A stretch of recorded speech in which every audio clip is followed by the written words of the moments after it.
what's happening, everybody? It's your boy, one physical therapist assistant. Yo, I hope everybody's doing okay.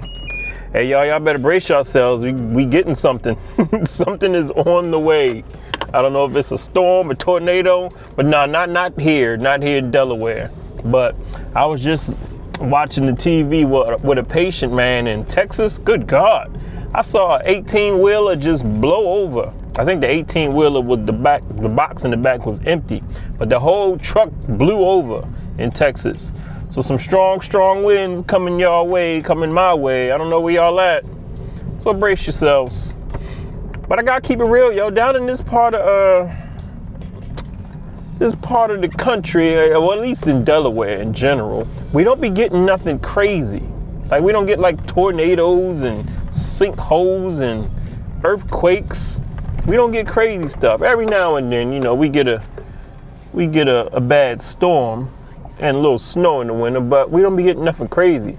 Places like Oklahoma was on the news too. Man, I don't know about that. I hear Oklahoma is a nice place, but they be getting a lot of crazy weather. Whew. But anyway, y'all, it's your boy, one physical therapist assistant. Welcome again, y'all. Welcome again. Just had a good time with the Legends of America, man. Just had a real good time with the Legends of America. Today I was meeting coming face to face with some interesting stories, okay? I met 4 people who retired and then went back to work.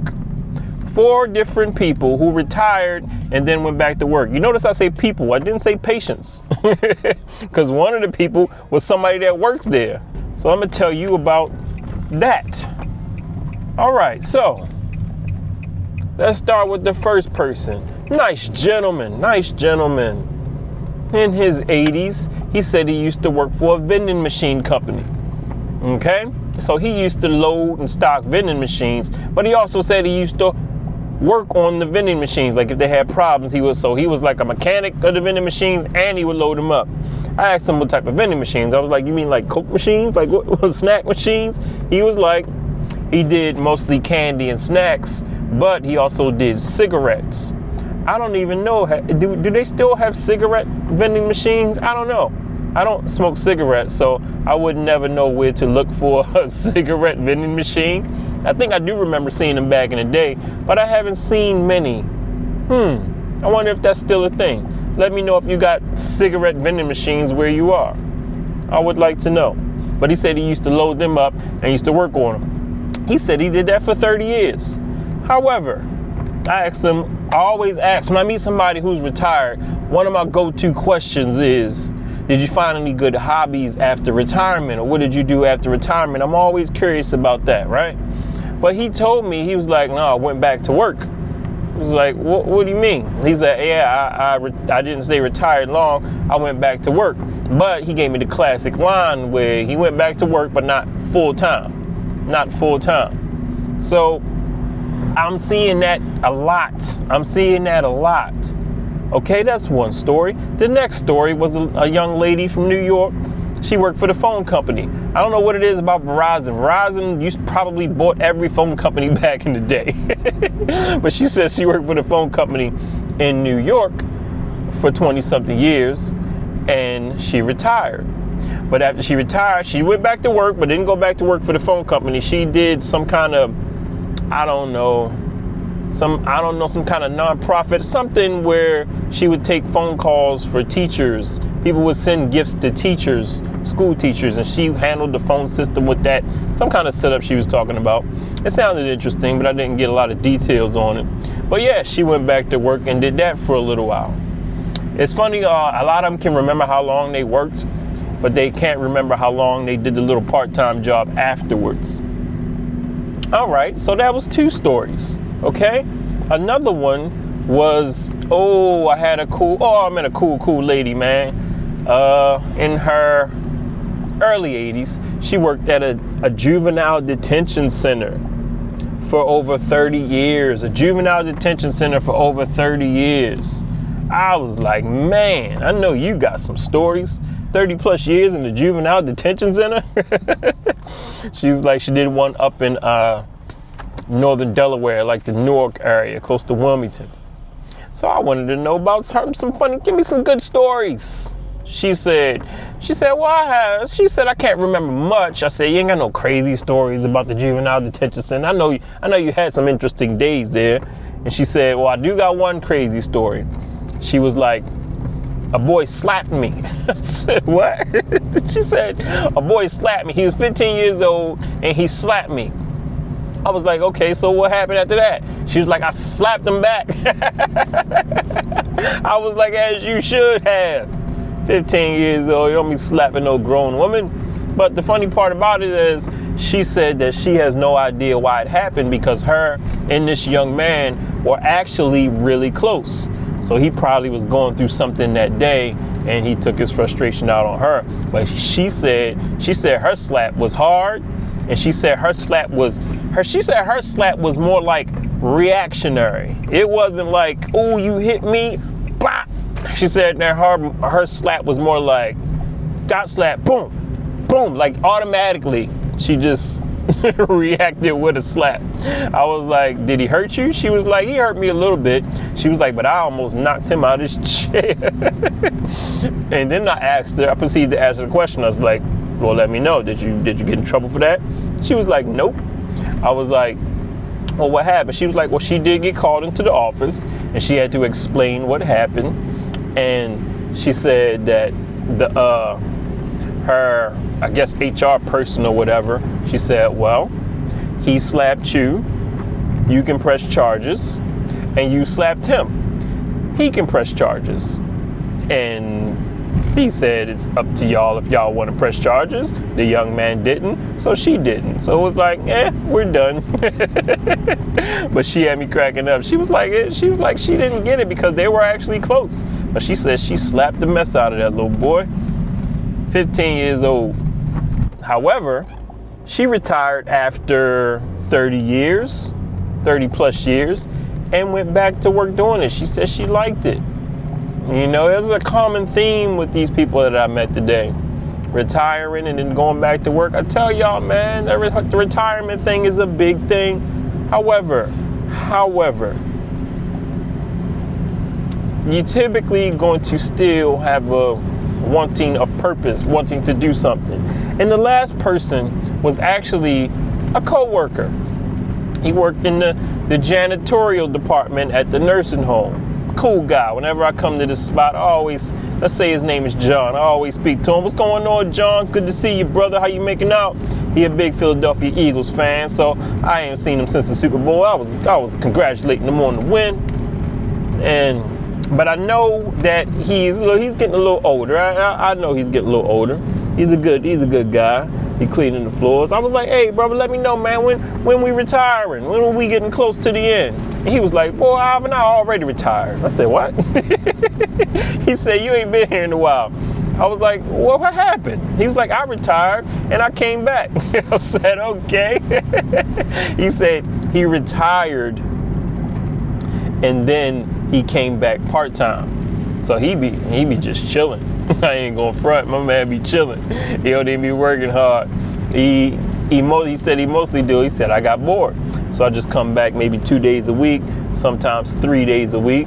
And and I could tell that he likes it because at work, he got a lot of friends at work. He been there so long, man. He got a lot of friends. He be kicking it with them. He be shooting the breeze. I be seeing him in the hallways laughing and joking.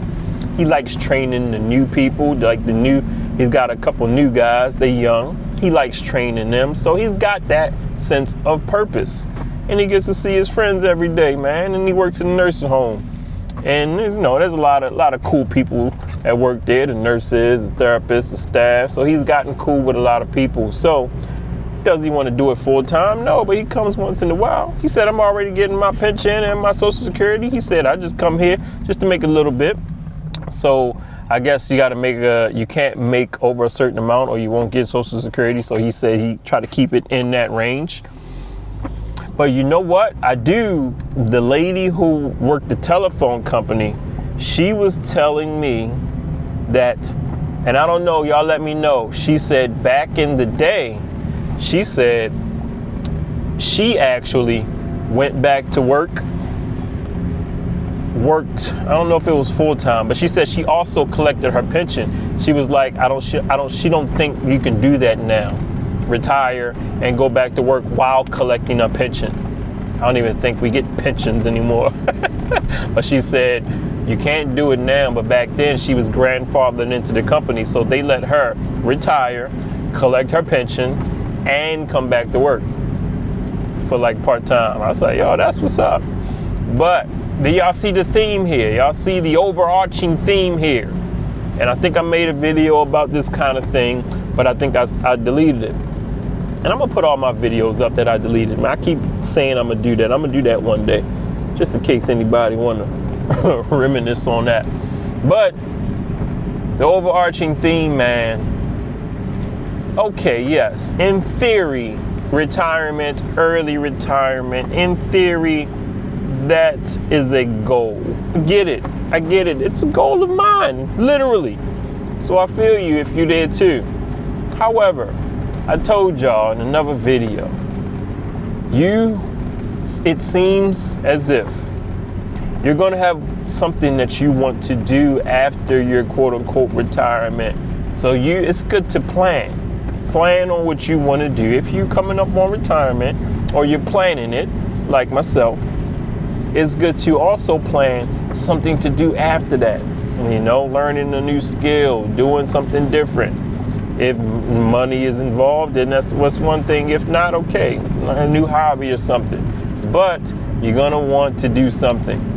And it seems like a lot of them still wanted that purpose, were comfortable with what they did, probably still wanted to see friends that they have gotten really, really close to, co-workers, you feel me? So I see it and I get it. And I understand it. Let me know, are you planning on retiring? Let me know, what are your plans? Like, you plan on maybe retiring and then coming back to your gig, a little part-time here and there? Or you plan on being done and maybe moving on to something different, switching it up on them? I know that's what I plan on doing. To be honest with you, I plan on this being a part of my retirement. When I retire, oh man, I want to tell stories. I want to write books. I want to teach people some of the lessons that I've learned, which I'm actually doing right now. So I'm kind of like doing what I had planned on doing in retirement, but I just thought I started early, you feel me? But I got so much up here, and just like journaled every day on the things I learned, things that can help people, the information. And I'm also going to teach you how to take care of yourself physically. You know, when I got more free time, when I'm not in this car all the time and working all the time, I'm going to show y'all how to take care of yourselves from a physical therapy standpoint, how to stay out of these nursing homes, how to stay out of these hospitals, you know, through basic stuff. But yeah, man, that was so interesting. To hear all of these different versions of people who actually retired, but then went right back to work for that sense of purpose, that sense of meaning. I get it, I understand it. And there's no hate on these people for doing that. There's absolutely none. 'Cause I get it completely. But it would be nice if you could collect a pension and still work. Pensions would be nice in general again. Oh man. But it's your boy, one physical therapist assistant. Oh y'all, this is what I'm gonna do with this video, at the end of this video. I made a video and I showed y'all some retirement neighborhoods, some luxury homes. I actually, on a ride home yesterday, I actually went through another couple neighborhoods. So at the end of this video, I'm gonna play some nice music and I'm gonna take you to another couple neighborhoods, luxury homes. I think these two neighborhoods, the houses start, the sign says they start in the low 400s. So you know what that means. You might have like one house in there, 400 something thousand, and then the rest are just a lot more than that. So sit back and enjoy. If you're interested in seeing some more Delaware homes, some more of the projects or the developments, the up and coming developments in the state of Delaware. And I tell you, there's a lot more coming. I'm going to show you a couple of them. So as always, y'all, respect your elders, learn from them, help people out when you get a chance. Anybody, help them out. I don't care who it is, old people, young people, middle-aged people. Help somebody out when you get a chance. And I will holler at y'all in the next video.